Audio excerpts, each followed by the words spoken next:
네, 안녕하세요. 다시 요한복음, 오늘은 3장 22절부터 30절까지입니다. 그 후에, 그 후에니까 예수께서 예루살렘에서 니고데모와 밤 깊도록 대화를 나누시고, 니고데모가 예수께 복음을 듣고 거듭나는 그런 놀라운 일이 있고 난 후에 예수께서 제자들과, 이 제자들은 아직 12명 제자가 아닌 거예요. 처음에 예수님의 제자가 된 사람들이 안드레, 요한, 베드로, 또 필립, 나다나엘. 네. 그렇게 5명의 제자들과 유대 땅으로 가서 거기 함께 유하시며 침례를 베풀더라. 네. 또 이렇게 제자가 5명이라는 이야기는 무엇에 근거한 거냐면 1장 35절에 요한의 두 제자죠. 그 두 제자 중에 한 사람은 이 요한복음을 쓰고 있는 사도 요한이고 또 한 사람은 베드로의 동생 안드레이고 그 안드레가 베드로를 예수님께 모시고 왔고 그 다음에 예수께서 필립을 부르셨고 필립이 나다나엘을 데리고 오신. 네. 내가 아직 사도 야고보는 여기에 포함되지 않은 것으로 이해합니다. 이렇게 5명의 제자들과 5명 정도의 제자들과 아직 예수께서 예루살렘에 계시니까 이제는 유대 땅으로 가셔서 거기 함께 유하시며 거기에 시간을 거기서 날짜들을 보내시면서 거기서 침례를 베푸시더라 이렇게 돼 있어요. 그런데 우리가 4장을 읽어보면 4장 1절에서도 그런 비슷한 말씀이 나요. 예수께서 제자를 삼고 침례를 베푸시는 것이 요한보다 많다 하는 말을 바리새인들이 들은 줄을 주께서 아신지라 예수께서 친히 침례를 베푸신 것이 아니요 제자들이 베푼 것이라 이렇게 돼 있어요. 그러니까 예수님은 직접 침례를 베풀지 않으신 거예요. 만약에 예수님께서 직접 침례를 어느 누구에든 베풀었으면 그 사람은 그것이 커다란 그런 자랑거리가 되고 아니면 어떤 권위 내지는 더 나아가서 권세 그런 것이 되었을 수도 있습니다. 자, 다시 요한 얘기가 나오죠. 요한도 살렘 가까운 에논. 네.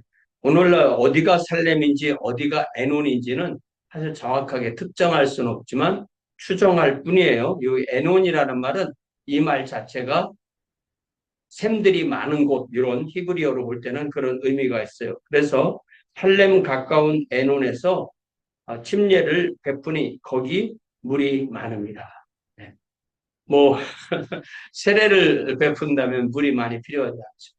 네. 그러니까 침례를 베풀기 때문에 온 몸을 물에 담그는 그런 식을 하기 때문에 물이 많은 곳이 필요하고 이렇게 강가 또 거기에 많은 샘들이 있는 또 근처에 샘들이 많이 있는 스프링 샘이죠. 그곳에서 침례를 했다. 이게 제가 지난번에 이 3장 5절에서 물과 성령 요에서 예수님이 물이다 그랬죠. 그래서 물 얘기가 계속 나오는 거예요. 네. 그래서 물이 내지는 침례가 어떤 뭐 성례전이 어떤 인간이 만든 어떤 의식이 우리를 구원하는 게 아닙니다. 네. 물이나 성례전은 예수 그리스도를 눈에 보이게 해주는 그런 일종의 상징이죠. 네. 은유이고 상징입니다. 그러니까 예수님이 물을 지으신 예수님, 물과 사람을 지으신 예수님이 우리를 구원하신다는 것을 물에 들어가서 우리가 예수와 함께 죽고 예수와 함께 장사되고 예수와 함께 부활한다는 것을 우리가 하나의 의식으로 그것을 보여주는 거예요. 그러니까 의식이 우리를 구원하는 것이 아니라 예수께서 우리를 구원하시는 거예요. 네. 아이가 태어나지도 않았는데 출생 신고한다고 아이가 태어나는 게 아니죠. 아이가 태어났기 때문에 출생신고하듯이 우리가 예수를 믿고 거듭나고 구원받고 하나님의 자녀가 되고 하나님의 백성이 되었다는 것을 어떤 의식으로 드러내는 것, 그것이 우리를 구원받았다는 것을 보여주는 것입니다. 그러니까 우리는 침례를 받았기 때문에 구원받은 것이 아니라 구원받았기 때문에 침례를 행하게 되는 거죠. 자, 여기 24절에 아주 놀라운 규절이 나오는데요. 요한이 아직 옥에 갇히지 아니하였더라. 이걸 잘 보면은 공관복음서, 예를 들어서 이 마태복음하고 비교해 보면요. 예수님이 공관복음서, 마태복음, 마가복음, 누가복음, 우리가 이 공관복음을 그렇게 마태, 마가, 누가 세 개를 공관복음이라 그래요. 어떤 사람들은 네 공관복음 이렇게 말한 사람이 있는데 공관복음은 세 권입니다. 마태, 마가, 누가 보는 관점이 같다. 이런 말이죠. 그리고 요한복음. 예. 그래서 예를 들면 우리가 마태복음 1장, 2장은 예수님의 탄생 이야기고요.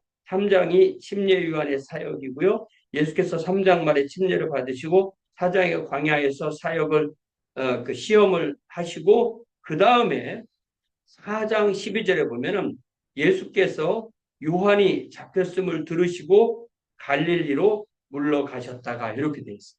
그러니까 공관복음은 예수님의 사역의 시작을 침례 요한이 이제 감옥에 들어간 때, 이때라고 딱 특정해요. 그러면 이 사도 요한의 요한복음은 예수님의 사역이 그때 시작된 것이 아니다. 예수님이 1장에서 요한에게 침례를 받고 초기 제자들 5명을 부르시고 갈릴리 가나에서 첫 번째 이적을 행하시고 예루살렘 성전에 있어서 정결하시고 성전을 정결하고 많은 이적을 행하시고 사람들이 예수님께 왔지만 예수님이 그들을 신뢰하지 않았고 한 사람 니고데모에게 집중하시고 그에게 복음을 전하시고 이제 요한도 침례를 베풀고 예수님도 침례를 베풀고 그 다음에 예수께서 4장에 보니까 갈릴리로 가시기 위해서 이 사마리아 수가를 지나는 이야기. 그 사마리아 수가를 지나는 이 요한복음 4장 42절 여기까지의 사역이 이 공관복음서에 나오지 않는 내용을 사도 요한이 이렇게 특정해서 기록한 거예요. 그래서 우리가 이 공관복음서와 요한복음서를 이렇게 대조해서 볼 때, 여기 선후관계 그렇게 되고, 이런 내용은 공관복음서에 나오지 않는 거구나라는 것을 알 수가 있습니다. 사실 이 요한복음 자체를 공관복음하고 비교하면 거의 90% 요한복음 내용의 90% 정도, 뭐 많이 보는 사람은 95%까지는 이 공관복음서에 없는 내용이에요. 자, 없는 내용이기 때문에 사도 요한은 이런 내용을 내가 직접 우리 주님께 들었는데 이런 이야기를 내가 안 하면 안 되지 해서 그렇게 요한복음을 기록한 것으로 이해를 할 수가 있습니다. 자, 25절에 이에 요한의 제자 중에서 한 유대인과 더불어 정결 예식에 대하여 변론이 되었다. 정결 예식이니까 뭐 그릇이 어떻게 깨끗해지느냐, 음식을 어떻게 깨끗하게 먹느냐 이런 거라기보다는 이 침례를 받고 하나님의 구원을 받는데 이 요한의 침례를 받고서 하나님의 구원을 받을 수가 있는가 이런 이야기를 서로 이야기를 나누었겠죠. 그랬을 때 그런 변론이 되었더니 그 요한의 제자들이 그런 변론을 하고 난 뒤에 자기 선생인 요한에게 가서 이르되 랍비여 선생님과 함께 요단강 저편에 있던 곧 선생님이 증언하시던 이가 침례를 베풀매 사람이 다 그에게로 가더이다. 자, 여기 1장에 다시 보면 여기 1장 29절에 요한이 먼저 뭐라고 했냐면 1장 20절에 요한이 드러내어 말하고 숨기지 아니하니 드러내어 하는 말이 나는 그리스도가 아니다. 그리스도가 아니면 왜 침례를 베푸느냐 그러니까 26절에 나는 물로 침례를 베풀지만 너희 가운데 너희가 알지 못한 한 사람이 서 있으니 곧 내 뒤에 오시는 그이라 나는 그의 신발끈을 풀기도 감당하지 못하겠노라. 라고 요단강 건너편 베다니에서 이런 일이 있었던 거예요. 그리고 예수께서 요한에게 와서 침례를 받으려고 할 때 요한이 예수님에 대해서 보라 세상 죄를 지고 가는 하나님의 어린 양이다라고 분명하게 증언을 했고 또 자기 제자 요한과 안드레를 예수께 보낸 그런 일이 있었던 거죠. 자, 그럴 때 사람들이 이제 요한에게는 사람들이 적게 오고 예수께 많은 사람들이 갑니다라고 요한의 남은 제자들이 요한에게 이야기를 하니까 이 17절에 뭐라고 요한이 답을 하냐면 요한이 대답하여 이르되 만일 하늘에서 주신 바 아니면 사람이 아무것도 받을 수 없느니라. 네. 우리가 뭐 열심히 하지 말자는 얘기도 아니고요.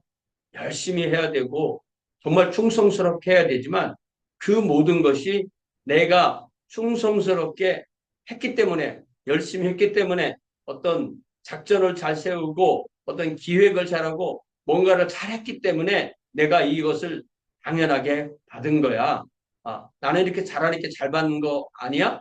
저런 줘봐. 저기는 못하니까 못 받는 거지. 아니면 나는 못하니까 못 받는 거야. 저기 봐. 저기는 잘하니까 잘 받지. 이렇게 생각하기 쉽지만 요한은 지금까지 자기 사역을 돌아볼 때 내가 정말 태어나서부터 광야에서 이렇게 살면서 우리 주님의 오심을 기대하며 복음을 이 주님의 오심을 전했지만 나에게 왔던 그 모든 사람 하나님이 나에게 맡겨주신 거야. 이렇게 고백합니다. 이 고백이 요한만 그런 고백한 줄 아세요? 예수님도 요한복음 6장에 보면은 오병이어의 기적을 보고 많은 사람들이 아마 여자와 아이들까지 다 계산하면 한 2만 명 이상이 몰려왔을 수 있어요. 그러나 가버나움 회당에서 그 오병이어의 기적 이후에 예수님께서 갑자기 내 살을 먹고 내 피를 마셔라. 이렇게 복음을 전하니까 많은 사람들이 물러갔어요. 다 떠나가고 무슨 그렇게 잊지 못할 얘기만 하는가 하고 다 떠나게 됩니다. 그럴 때 예수께서 군중이 떠나고 났는데 제자들까지도 수근수근 하는 거예요. 여기 60절에 보니까 제자 중 여럿이 듣고 말하되 이 말씀은 누가 들을 수 있느냐 한데 예수께서 스스로 제자들이 이 말씀에 대하여 수군거리는 줄 아시고 이르시되 이 말이 너희에게 걸림이 되느냐? 라고 하시면서 65절에 결정적으로 우리 주님이 뭐라고 말씀하시는지 아세요? 또 이르시되 그러므로 전에 너희에게 말하기를 내 아버지께서 내게 오게 하여 주지 아니하시면 누구든지 내게 올 수 없다 하였느니라. 그렇죠. 그러면서 이제 예수께서 베드로와 이제 이때 67절에 대해서는 쯤에는 이제 12제자가 다 채워진 거죠. 12제자에게 이르시되 너희도 가려느냐 할 때 베드로가 주여 영생의 말씀이 주께 있사오니 우리가 누구에게로 가오리까? 우리가 주는 하나님의 거룩하신 자이신 줄 믿고 알았사옵나이다. 이렇게 고백하는 내용이죠. 그러므로 전에 너희에게 말하기를 내 아버지께서 내게 오게 하여 주지 아니하시면 누구든지 내게로 올 수 없다. 그래서 저는 우리 교회 이 대문을 지나서 우리 교회 건물을 들어와서 예배당 안으로 들어와서 함께 예배하는 어떤 누구도 남녀노소 어느 누구도 하나님이 보내주시지 않으면 올 수 없고 하나님이 보내주시지 않으면 예수님을 믿고 구원받고 칭례받는 일이 일어나지 않는다라고 저는 그렇게 믿습니다. 이것이 우리가 열심히 하지 말자는 이야기가 아니고 열심히 하지만 그 모든 결과는 하나님의 주권에 맡기는 것. 이것이 바로 우리의 바른 자세라고 그렇게 생각합니다.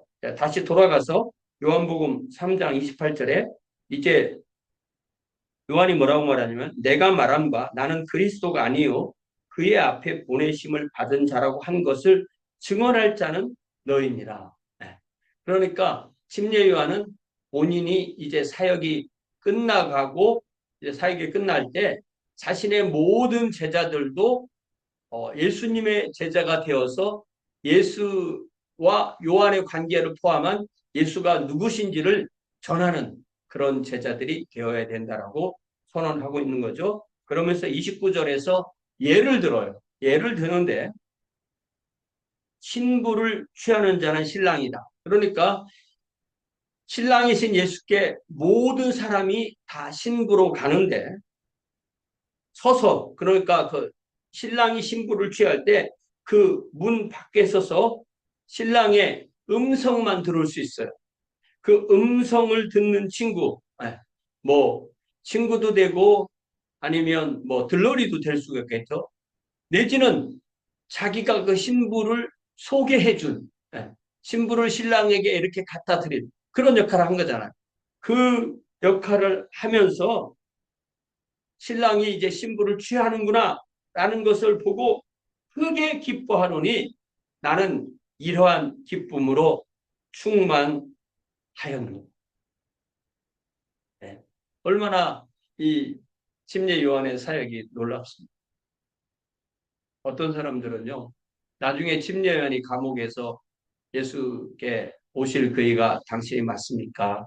이렇게 물어보았다는 마태복음 11장의 말씀을 근거로 침례 요한이 예수님을 잘못 전했기 때문에 실패했고 그래서 예수도 실패했다. 이렇게 이단적인 가르침을 하는 사람들 있는데 저는 그렇게 믿지 않습니다. 침례 요한은 이렇게 분명하게 이 들러리의 역할 그리고 신부를 신랑이신 예수께 드리는 그 역할을 분명히 한 거고 그로 인하여 기쁨이 충만하였다.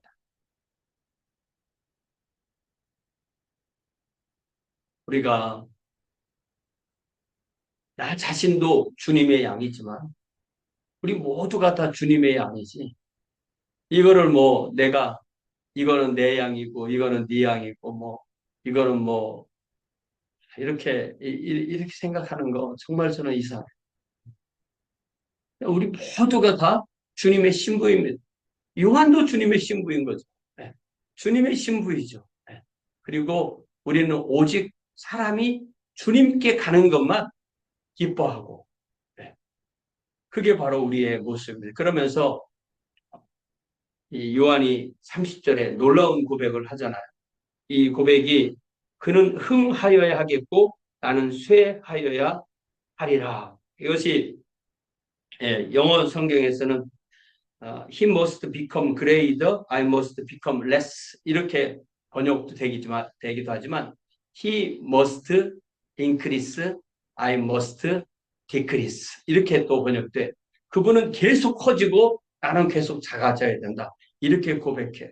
우리가 많은 사람들이 예수님을 잘 전해서 내가 위대해지고 내가 유명해지고 내가 잘 먹고 살고 이렇게 될 것을 기대하고 실제로 그런 일을 우리가 눈으로 보기 때문에 나는 예수를 잘 전해서 유명해야지 이런 생각을 하는 아, 경향이 없잖아 있는 것. 그러나 이 30절에 있는 요한의 이 자세 예수님은 흥하여야 하고 나는 쇠하여야 하리라. 특별히 요한은 벌써 이때 정도에는 자기의 사역이 끝나고 이제 곧 감옥에 가고 곧 순교할 거다라는 것을 알았을지도 모르겠어요. 왜 요한은 자기가 이렇게 올라가고 쇠하는 그러니까 언제 무대에 등장하고 무대에서 역할을 하고 언제 무대에서 나가라고 각본에 써 있고 또 감독이 지시하는 것을 아주 예민하게 들었던 것으로 알고 있어요. 그런 면에서 우리가 들어와야 할 때, 또 해야 할 일을 해야 할 때, 나갈 때를 잘 아는, 이 들어올 때와 나갈 때를 잘 아는 것이 참으로 아름다운 주님의 종이다라는 것을 우리가 알게 됩니다. 제가 좋아하는 이 키르케고르는요, 그의 그 18개의 강화라는 그 책에서 강화해서 설교에서 세 번째 강화에서 아예 이 요한복음 3장 30절을 인용하면서 나갈 때를 잘 모르는 이 사역자는 나갈 때를 잘 모르는 사역자는 아주 불충한 종이다. 불충한 종이다. 이런 말을 직접 남겨 놓았습니다. 그래서 특히 키르케고르는 자기가 33살에 죽을 거라고 생각했잖아. 그러고서 9년을 더 살아서 42살까지 살았거든요. 자기가 이제 곧 나갈 때, 이게 내가 곧 나가는구나. 내가 나갈 때가 됐다는 것을 늘 생각을 하게 되는 것입니다.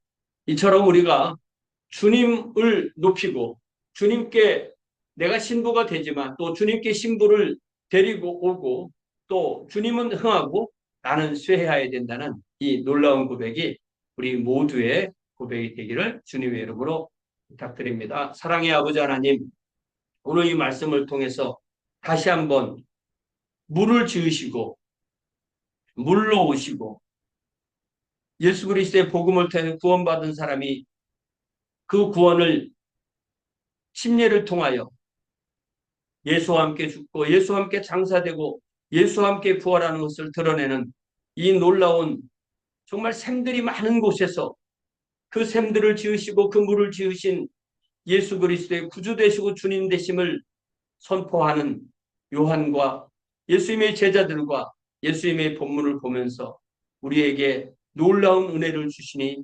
감사합니다. 우리는 때로 예수로 인하여 나도 흥하여야 되는 것이 아닌가라고 생각하지만 오직 나의 모든 죄성은 죽고 오직 내 안에 성령께서 사셔서 내가 주님의 성령의 열매를 맺는 그러한 주의 종으로 오직 살 수 있도록 주님께서 함께하여 주옵소서. 주님, 요한이 주님은 흥하여야 하고 나는 쇠하여 하리라고 고백했던 이 고백이 또한 우리의 고백이 될 수 있도록 복 내려 주옵소서. 예수님의 이름으로 기도하옵나이다. 아멘. 네, 고맙습니다. 돌아오는 주에 뵙겠습니다.